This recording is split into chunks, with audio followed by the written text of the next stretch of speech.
Welcome to my channel. இன்றைக்கி நம்ம பாத்தில் நைட்டு டின்னருக்கு ரவா தோசை பண்ண போகிறேன். அது எவ்வளவு போடுறோம், என்ன ரேஷியோங்கிறத காமிக்கிறேன் பாருங்க.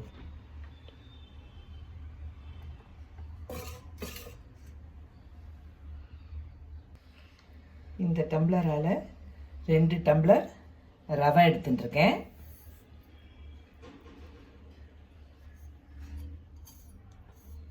ரெண்டு டம்ளர் ரவைக்கு 1.5 டம்ளர் அரிசி மாவு எடுத்துக்கணும்.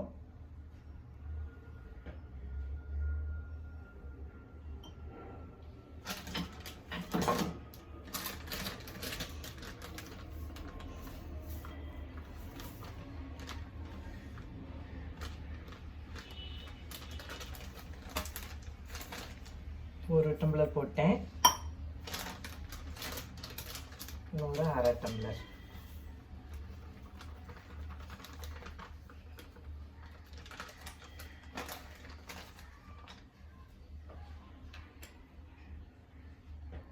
ரெண்டு டம்ளர் ரவை, 1.5 டம்ளர் அரிசி மாவு.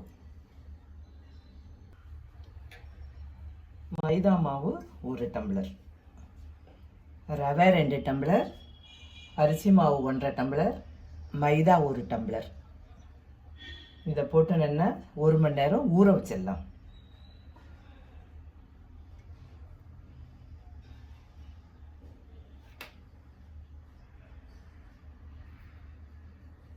இதோட 1 ஸ்பூன் மிளகு, 1 ஸ்பூன் ஜீரகம்,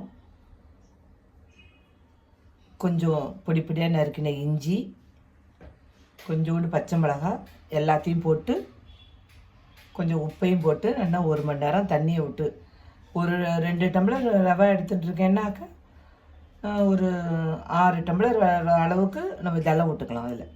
அப்போ தான் அது நல்லா நீர்க்க கொஞ்சம் நேரம் ஊறிண்டு அப்புறம் வாக்கும்போது நீர்க்க நம்ம வேணுனாலும் தண்ணி விட்டுக்கலாம், இல்லை சரியாக இருந்தால் அப்படியே வச்சுக்கலாம். பார்க்கும்போது காமிக்கிறேன். இந்த குருமாவுக்கு இப்போ என்னென்ன தேவையோ அதை வதக்கிக்கலாம்.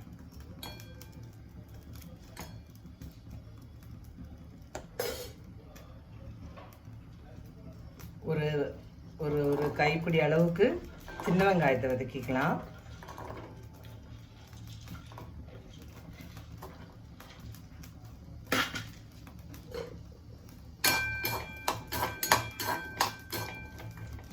அதோட 1 ஸ்பூன் சோம்பு, 1 ஸ்பூன் ஜீரகம், 1 ஸ்பூன் மிளகு, கசகசா 1 ஸ்பூனு, முந்திரி பருப்பு எல்லாத்தையும் சேர்த்து ஒன்றா வதக்கிக்கலாம்.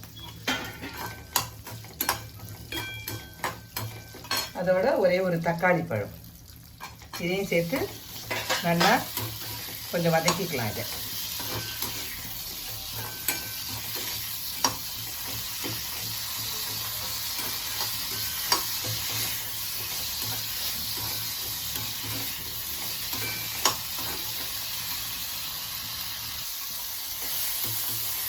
நல்லா வெங்காயம் தக்காளி எல்லாம் சேர்ந்து நல்லா வதங்கிட்டு இதோட ஒரு ஒரு 1/4 மூடி தேங்காயும் சேர்த்து அரைச்சதுக்கப்புறம் பார்க்கலாம். குருமா பண்ணுறதுக்கு ரெடி பண்ணிக்கலாம். குக்கரை வச்சுட்டு அதில் கொஞ்சம் எண்ணெய் விட்டுக்கலாம். எண்ணெய் விட்டுட்டு இந்த ஸ்பைசஸ் மசாலா இதெல்லாம் போட்டுக்கலாம். சோம்பு, பட்டை, கிராம்பு, ஸ்டார் அனீஸ் இதெல்லாம் போட்டுக்கலாம்.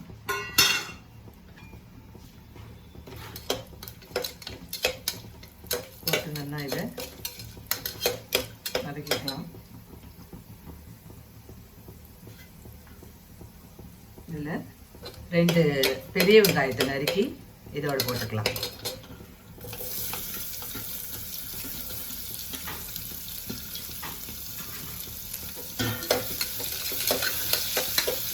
பெரிய வெங்காயம் நல்லா கண்ணாடி மாதிரி வர அளவுக்கு இருந்தால் போதும்.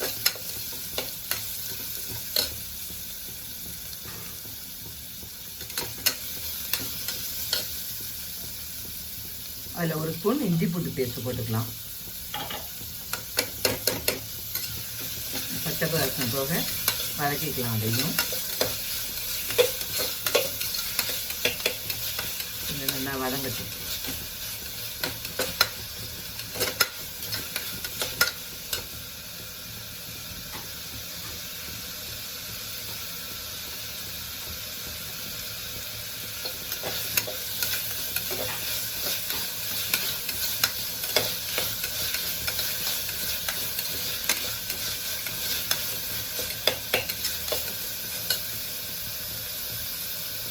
இதுக்கு ஒரே ஒரு தக்காளியை அதில் அரைச்சிருக்கோம். கொஞ்சம் ஒரு தக்காளி இல்லை ஒரு விழுதாக ஒரு பேஸ்ட் மாதிரி அரைச்சி இந்த தக்காளி விழுதையும் இதில் சேர்த்துக்கலாம்.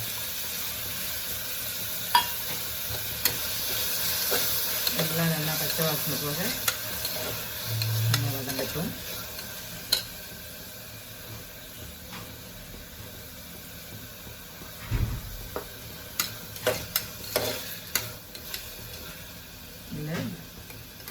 மிளகாப்பொடி, மஞ்சப்பொடி,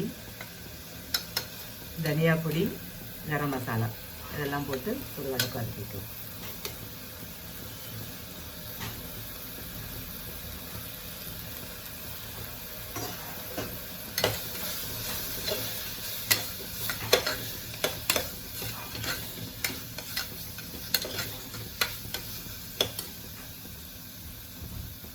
அதோட இந்த அரைச்ச விழுதையும் அதில் போட்டுக்கலாம். சின்ன வெங்காயம் அந்த இதெல்லாம் அரைச்சவங்க அந்த தக்காளி இந்த அரைச்ச விழுதையும் கொஞ்சம் போட்டுட்டு கொஞ்சம் ஜலம் விட்டு அதை ஊற்றிக்கலாம்ல.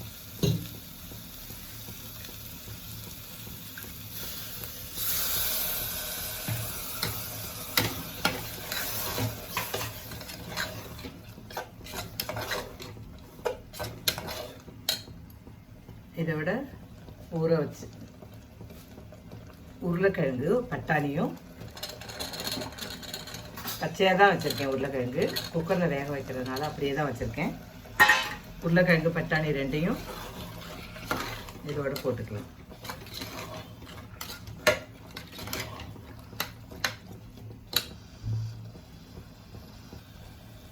இந்த மசாலாவுக்கு தேவையான உப்பை போட்டுக்கலாம்.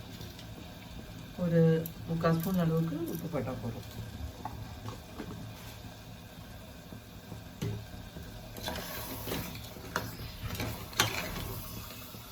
நல்லா ஒரு கலந்து விட்டுட்டு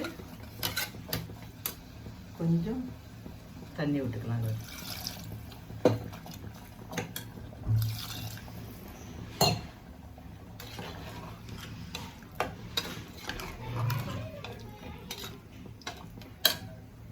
கொஞ்சம் தலை விட்டுண்டு குக்கர் மூடி ஒரு 2 விசில் விட்டதுக்கப்புறம் பார்க்கலாம்.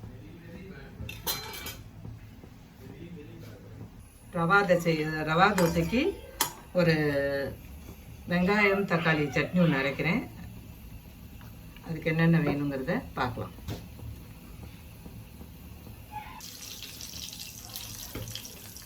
கொஞ்சம் கடலைப்பருப்பு, கொஞ்சம் உளுத்தம்பருப்பு, 2 மிளகாய், இதை ஒரு லேசாக வறுத்துக்கலாம்.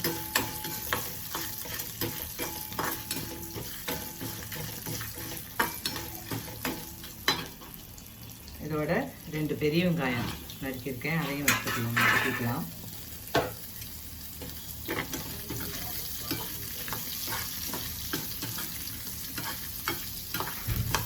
வெங்காயம், தக்காளி, காஞ்ச மிளகாய், இதுக்கு தக்காளி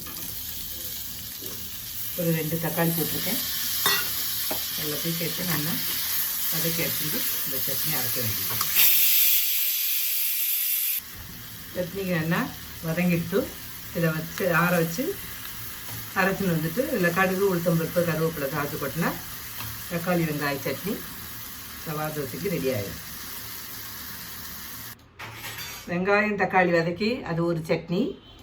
ரவா தோசைக்கு இன்னொரு சட்னி. தேங்காய், பொட்டுக்கடலை, ஒரு துண்டு இஞ்சி, ஒரு 3 பச்சை மிளகாய் போட்டு அரைச்சி அது ஒரு சட்னி ரெடி பண்ணிடலாம். தக்காளி சட்னி, தேங்காய் சட்னி 2 ரெடி ஆகிடுது.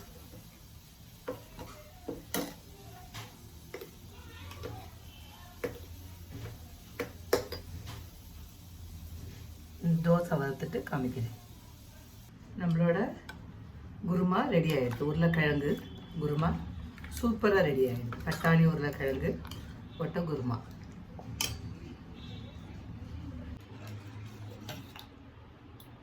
ரவா தோசைக்கு ஊற்றலாம்.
மொறு மொறு ரவா தோசை ரெடி.